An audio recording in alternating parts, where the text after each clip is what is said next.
Ano, maganda ano? Maganda ang magkuha ng isdang maliit. Yes. Masaya? Masaya. Oh, ang saya mo nga. Ang saya mo nga, oh. Oh guys, masaya daw siya sa ginagawa niya. Diba? Sosyal sila. Pero ang tanong, mararami bang nakuha?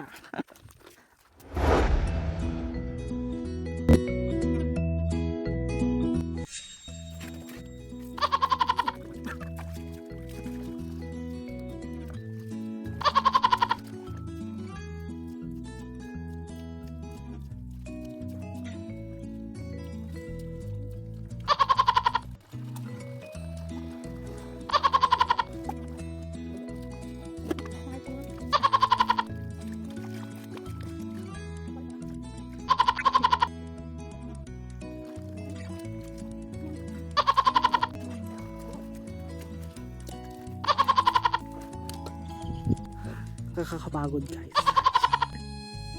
Tingnan niyo yung outfit ko. Magpupuntahan ko. Event ko. Sa Carayan, di ba guys?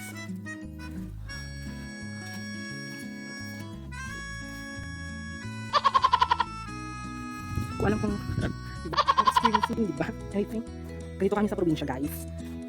Hindi, kung kaabay, ano tagal ng kaabay? Kung nasa gilid ka ng mga karena rin or waig, may tubig, dito ka kukuha ng mga pagkain na pwedeng mong ulamin, guys. So, fresh pa kasi, fresh from this fresh water, and yun, ito ang buhay sa probinsya, guys. Punta tayo doon, oh. Ay, ito, iniwan nila ako dito. Mag-isang nagsasalita. Guys, okay, go. Punta tayo sa susunod na destination namin.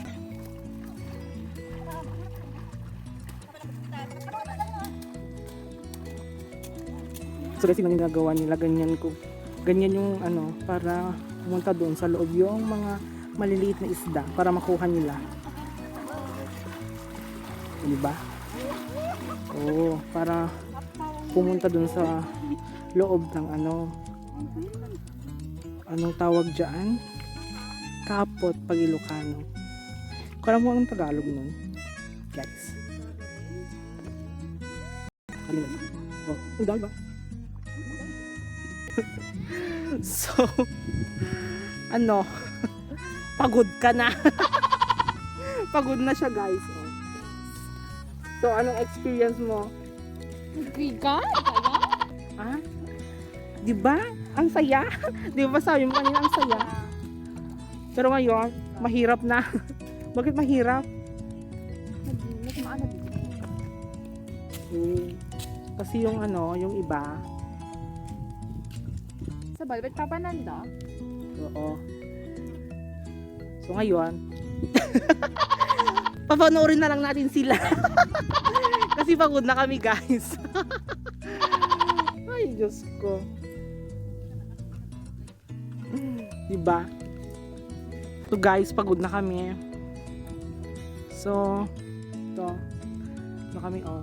Magpipictorial na lang kami. So guys, talaga lang. Guys, thank you for watching for this vlog today. Kahit wala namang kwenta. Pero na-experience namin pumunta dito sa Carayan na kukuha ng ano, million fish.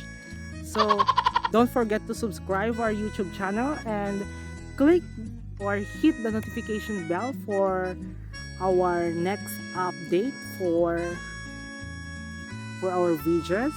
And kung nagustuhan mo to, please like and share na rin. At kung natawa ka sa mga ginagawa nila, tumawa ka na lang, huwag nang mangbash. Okay guys? So, thank you very much.